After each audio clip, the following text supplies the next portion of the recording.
ndugu wanahabari, naitwa Kamishna Msaidizi Mwandamizi wa Polisi Agustino Senga, Kamanda wa Polisi Mkoa wa Songwe. Napenda kutoa taarifa ya tukio la mauaji lililotokea mnamo tarehe 16 mwezi huu wa 9 mwaka 2025 majira ya saa 12:50 jioni katika kitongoji cha Udulu kijiji na kata ya Udiwili ambayo ipo katika wilaya ya Mbozi katika mkoa wetu wa Songwe.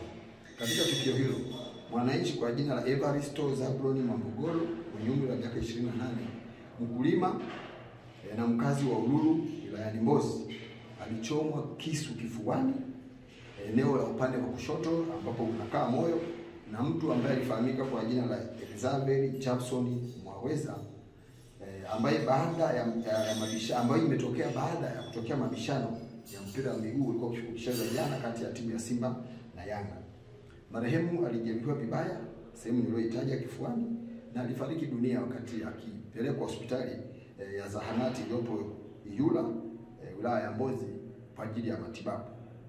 Uchunguzi wa awali unaonyesha kwamba chanzo cha tukio hilo kama nilivyosema ilikuwa ni ushabiki wa mpira kati ya timu ya Simba na Yanga kati ya marehemu na mtuhumiwa, ambapo mtuhumiwa alitumia kisu alichokuwa nacho wakati wa ugomvi huo, na baada ya kutenda kosa hilo alitoroka usikojulikana.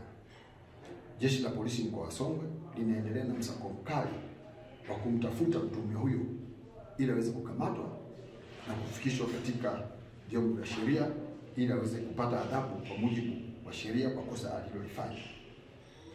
Jeshi la Polisi Mkoa wa Songwe linaendelea kutoa wito kwa wananchi kuepuka kujichukulia sheria mkononi na kutojihusisha na vitendo vya vurugu vinavyoweza kusababisha madhara makubwa, ikiwa ni pamoja na kupoteza upotevu wa maisha kama ambavyo limetokea hili, na linawataka kuendelea kudumisha amani, mshikamano na utulivu, hasa wakati wa mijadala au mabishano ya kawaida ikiwemo michezo. Michezo ni furaha, michezo haiwezi kuleta maafa.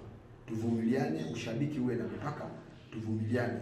Badala ya kufurahi tusiende kwenye majonzi kama haya. Kwa hiyo tutamtafuta kwa udi na uvumba kisha mtuhumiwa anakamatwa na anafikishwa mahakamani. Tukio jingine, Jeshi la Polisi Mkoa wa Songwe linapenda kutoa taarifa ya tukio la ajali ya usalama barabarani iliyotokea tarehe 15 mwezi huu majira ya saa 3 asubuhi katika eneo la Nyerere, barabara kuu ya Tunduma Sumbawanga, kata ya Chipaka, tarafa ya Tunduma, wilaya ya Moba, mkoa wa Songwe. Katika ajali hiyo, gari lenye namba za usajili namba T 525 ACB aina ya Kenta ikiwa inaendeshwa na dereva ambaye hajafahamika hadi sasa kwa kuwa alikimbia mara baada ya tukio hilo. Ni baada ya kuigonga bajaji yenye namba za usajili MC 308 EXE iliyokuwa ikiendeshwa na Silas Malongo mwenye umri wa miaka 23, mkazi wa Mwaka, mji wa Tunduma, wilaya ya Momba, ambaye ni dereva wa bajaji hiyo, na alifariki dunia hapo hapo kufuatia ajali hiyo.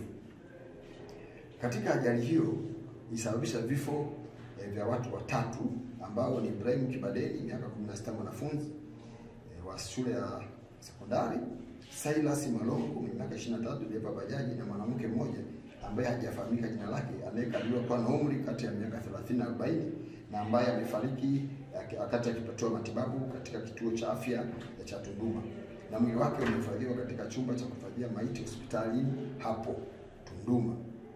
Wote walikuwa ni wakazi wa mji wa Tunduma, ikiwa ni pamoja na majeruhi wawili ambao ni Venus J miaka 34 ambaye huyu aliumia mguu wa kulia, na Alois Kandonga Jackson msichana mwenye umri wa miaka 15, mwanafunzi ambaye aliumia mguu wa kushoto. Wote ni wakazi wa mji wa Tunduma. Baada ya uchunguzi wa ajali hiyo inaonyesha kuwa chanzo cha ajali hiyo ni uzembe wa dereva wa Kenta aliyotaja hapo juu, ambaye aligonga bajaji hiyo kwa uzembe kutokana na kutozingatia sheria za usalama barabarani na watumiaji wengine wa barabara. Jeshi la Polisi Mkoa wa Songwe linaendelea na msako mkali kumsaka dereva huyo aliyekimbia mara baada ya kusababisha ajali hiyo.